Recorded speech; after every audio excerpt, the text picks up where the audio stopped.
All right, Mikey McNuggets. Deshaun Watson, guys, has been so much talk about him, deservedly so. Deshaun's been here for 2 years. So far, his Browns career has been a massive disappointment. But it appears that the Browns have put more talent around him now by adding Jerry Jeudy and others than they've ever had. But is it enough? You've talked about, start with you, G, because you're Mr. Operation Stockpile. Have the Browns put enough talent around Deshaun Watson that there are no excuses? You know, I can get greedy about it. I can get greedy about it, Bull. I could say, listen, I want one more. I'm always willing to take another running back. I'm always looking to take another receiver. I think as constituted, this is enough weapons because I believe that they'll go out and get the best available receiver in the first round as well. They'll go get, at pick number 54 in the second round. The reason I think they're going to get a receiver is because you got Amari Cooper, who is coming up on another contract, and his contract is very substantial. Jerry Jeudy is in his last year of his deal. Elijah Moore is also in the last year of his deal as well. Cedric Tillman is a young guy. I think they go out and pick number 54, get another receiver, and then I think now you start to look at these pieces and parts, and you say, okay, I got a Nick Chubb coming back. I got receivers. I got Amari Cooper, and Jerry Jeudy is a guy, top 15 pick in the draft. I think that he has a 1,100, 1,200 yard potential. It's about getting it to the receivers and playmakers out there. But I think Deshaun Watson, after the draft, will have enough playmakers to go through the season to be a contender. Jason, they've added Nyheim Hines, also running back, and in theory, hopefully, Nick Chubb, healthy for a whole year, is good enough. They had enough weapons last year. Of course it's good enough. This man threw for 4,800 yards with Brandon Cooks and Will Fuller as his top receivers a couple of years ago. Let's not forget, Brown's receiving core is already better than anything he had in that 2020 season when he led the league in passing. This is about Deshaun. This is about nobody else but Deshaun. There's no excuses because this is year 3 of the deal. And they already had a successful offense that they've tearing down to the studs and redoing because something to better fit him. It's all about Deshaun at this point. The entire organization really revolves around number 4. So it's up to him. He had enough talent with Amari Cooper and David Njoku, and even Elijah Moore was enough to have success last year. Joe Flacco proved that there was enough on this offense. So, yes, there's enough. This all comes down to Deshaun and how well he plays. All right, you guys are 100% right. This is it. Deshaun had 2 years. He hasn't done anything, but it's not over. His contract's not a 2-year contract. It's a 5-year contract. Yeah. He can turn everything around this season, and he's got more than enough weapons to do it. Yeah, we all want to get greedy. You'd always take more if you could get them, but they have a top 15 wide receiver. They have 2 top 30 wide receivers. If Nick Chubb is right, he's a top 5 running back. David Njoku, at worst, is a top 10 tight end. Jerome Ford's a fine number 2 running back. Nyheim Hines is a good 3rd down back. I mean, what else do you need? Elijah Moore, I don't love him, but he's a 3rd wide receiver, and there's potential at the other spots. They still have the draft pick to potentially get better. Their offensive line, if healthy, should be one of the best in the league. It's a tough division and a tough schedule, but Deshaun Watson has more than enough talent. He's been 2 years already. It's now time for him to put up or shut up. He's got to get it done this year. Yeah. Well, you know, we failed to talk about David Njoku. David Njoku, you know, with Joe Flacco, looked like one of the top 3 tight end at that time. So, definitely enough weapons. All right, we move on from the weapons he has to all the players that they've acquired, and including some re-signings, Mike.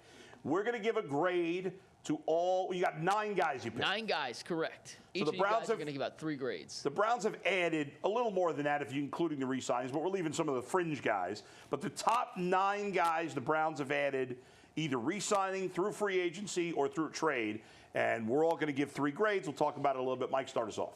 So first up is Jason. How about the Jordan Hicks signing? 2 years, $8 million for the linebacker. Jason, what grade are you giving Andrew Berry for the Jordan Hicks signing? B+. I liked it. He's an upgrade. I really liked Sione Takitaki. I thought he would be back. I didn't think Anthony Walker would be back. Just too many injuries. I like Takitaki in the middle, though, but Jordan Hicks is better. He's a better football player. He's a veteran, good run stopper, kind of a thumper in the middle. And for that reason, you know, if he's healthy and on the field, which he has been throughout his career, it's an upgrade. So how can you downgrade it? It's a B+. Love it. Upgrade. I think him and JOK will play nicely in the middle. I think he's a little bit of a better athlete to Taki. I really like the move. Really like it. I do too. The only reason I wouldn't even give, I think your grade is right on. I might even go higher if just because he's older. I probably think B+ is fair. Go ahead, Mike. Next. This next one was a trade. Not a signing, but a trade. It happened last Saturday, the first splash move of really the entire NFL free agency period, offseason period. Jerry Jeudy Bowl. What grade do you give the Browns for the Jerry Jeudy trade? I gave them an A-. I mean, they gave up essentially nothing. Then I was worried I went too high, and then I was kind of going back and forth between an A, an A- and a B+, because Jerry Jeudy's been underwhelming. You know, you trade for a guy like this with ability, part of you wants to just get excited and think about the upside. But then I said to myself, well, worst case scenario, he's what he's been the last 4 years, which is still better than what they had at Elijah Moore. They gave up what I think is essentially nothing in a 5th and 6th round pick that they didn't really need, and might have been guys who couldn't make the team anyway. So I'll go with an A- there. For me, I was thinking about it, whether this is too high or too low. I'll give them an A, because just look, like you said, 5th and 6th round pick, they already got a 5th and 6th round pick still left available. It's a guy they wanted to get last year, a couple years ago. The asking price was a 1 or a 2 or something outrageous. You get a guy who's under the age of 25. He's also in a contract year. If he doesn't do anything, you can move on from him. But you get the talent. You get the guy that, you know, with a top 15 talent. So I gotta give it an A. I don't love the player. He's underperformed in 4 years. But for what they gave up, which was nothing, you can't. I'd probably give it like a B+. But we're all pretty much the same. Yeah. He's like G said, he's in a contract year. He's going to be motivated to have a big year. Right. Maybe they can squeeze something good out of him. Go ahead, Mike. Next. All right, G, the Brown side, your cousin, Devin Bush. You loved it in the YouTube show. What grade do you give the Browns' 1-year deal for Devin Bush? I'll give this, you know, people may think it's kind of high. I'll give it a B-. Like, look, it's a 1 year, once again, it's a 1-year contract. I think what they're doing, this guy's a former 1st round pick out of Michigan. The guy had an injury, first year playing for the Pittsburgh Steelers, over 100 tackles, had the torn ACL. When you look at it, he never really quite recovered there with Pittsburgh, went to Seattle, played in limited roles. But I think they're taking a flyer on somebody with 1st round talent that has a skill set, love his skill set. They're building guys in that linebacker room that could really run and really move. He's not going to be a starter. He's a rotational guy. For what they gave up on him, I'll take it. Jason? I had him as a C, but I love that hair, so I'll upgrade it to a C+. He's a backup. I swear to you, right. I was just going to say the exact same thing. The exact same thing. C to a C+ That's based crazy. on the hair. That is crazy. Go ahead, Mike. Naheem Hines is up next. Jason, what grade do you give the Browns for signing Hines, their new kick returner, presumably, to a 1-year, $3.2 million deal? B-. Like, it's, you know, I would have liked to see more out of Pierre Strong. I think this might mean the end of Pierre Strong in Cleveland. He'll compete. Hines will compete with Jerome Ford. He's a decent pass catcher out of the backfield. He could get some run on returns, kick returns, punt returns. That's really been a glaring need. That might be where he can contribute the most, particularly if he can turn into a decent punt returner. That's a place where they've really struggled over the last few years. They tried with Jakeem Grant. He couldn't even make it to the season healthy. So now they'll try with Hines. It is what it is. It's a second, third on the depth chart of a running back and a return specialist. I'll upgrade him a little bit. I told you about Devin Bush coming back from surgery. We'll see how he comes back as a running back.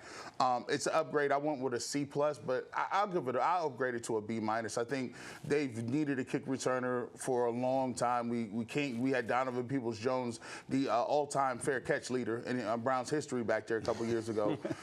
Maybe we can get something out of it. I'll give it a B+. B-. By the way, should we bring Donovan Peoples-Jones back? He is a free agent. No. I actually like him more than you guys. I give that move a B+. I'm a big night. I always liked him as a 3rd down back, and he returns kicks and punts. So he has 3 different ways he can help the team. He's their best pass catcher right now as a running back and a good return guy. He fills a number of holes, and you're paying him nothing. So I like it as a B+. All right, Bull, staying with you, Zadarius Smith. What grade do you give that deal? 2 years, $23 million. This was a tricky one for me. I think I gave him, what did I give him? I don't even put it up there. I can't remember. B-. There you go. B-. This was, and it tells you how I think of what the Browns have done, because this is my lowest grade, really. I like this move less than any of the moves the Browns have made, because I just think Zadarius is old school stats, he wasn't very good. New school stats, he was. He's a good, PFF, he was top 20. But he's only gotten about 7 sacks in his last 20-something games. I don't like that. But G. Bush got me feeling better about it because he made a good point that Za'Darius kind of helped push Myles Garrett last year. And so that's why I went with the B- instead of going even lower. So there you go. Nah, I'll give it a B. I think he had underwhelming stats a little bit, 5.5 sacks, but I will say this. You fill that hole with a veteran. You know what your Za'Darius is going to give you. You don't have to count on a rookie or somebody else from an organization. I give it a B. C, I agree with you. It was my least favorite of all the signings. I get just Jadeveon Clowney vibes of he's okay for 1 year, but don't push it with 2. We'll see. I hope I'm wrong. I think there are better options out there in free agency. Next. Quentin Jefferson, G. You weren't here yesterday when we spoke about him. What do you like about the signing of Quentin Jefferson? And I really like this. I get this a B+. Like limited snaps, but gives you some pass rush ability. I think he was underused with the Jets. I really like this move, especially when it comes to adding some specific depth. I think I like this. He's much better than Jordan Elliott, and Jordan Elliott was the odd man out of the D tackle room. I like that. Jason? I'll give it a B. I really like that they can get an interior pass rush, something that they haven't had before. The only concern with me is he's playing against one of the best defensive tackles in the league next to him with the Jets and Quentin Williams. He's not going to have that here. Dalvin Tomlinson is fine. There's nothing wrong with him, but he's not elite. And we'll see how he adjusts off that. Give up a little bit in the run, but you have other guys who can stop the run. Getting some interior pass pushes is a nice bonus that they haven't had before. I think it's like an A-. Sheldon Richardson was the last decent pass rusher they had at defensive tackle, and he never had. I don't even think he had 5 sacks. I think he had 4 and 4 both years. So he's a guy who can get to around 5-6 sacks. That's something they really haven't had in the interior. Mikey. We got 3 left. We're going to fly through these. Each person just give your grade, then we'll move on. Jason, last one for you. Jameis Winston. C. He's kind of a knucklehead as far as I'm concerned, but I didn't think they could bring Joe Flacco back. I would have preferred Jacoby Brissett. I think the Browns would have preferred Brissett, but Brissett preferred New England, so they did the next best thing. They went with Winston. Obviously, former #1 overall pick. He's had some problems with interceptions in the past. And we'll see. Hopefully he's not needed. Hopefully Deshaun stays healthy and plays well. B- for me. B- for me. Mikey. Boy, you have a combo here. The re-signings of Mo Hurst and Shelby Harris to boost the defensive tackle. I think I gave that an A-. You did. I like both guys. I think they're both back at a cheap dollar. They both contributed. The only reason I don't give a full A is because they're both old and Hurst is injury prone, but they did everything we could have asked of them last year at a high level, and they did it, so they're good signings at a cheap price. A-. McDonald's value meal fills you up at a cheap price. I like it. Last one, Mikey. Last one, G. Bush. How about Corey Bjorkes coming back, the punt god? A-. I love the special teams. Love him and the kicker. Special teams, they did an awesome job last year. And, by the way, he showed that he can angle the ball and get it inside the 20 a few times.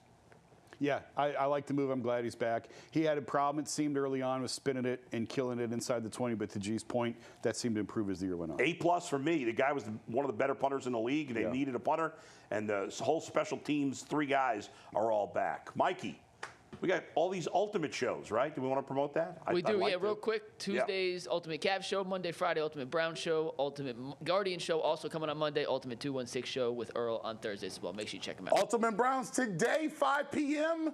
There you go.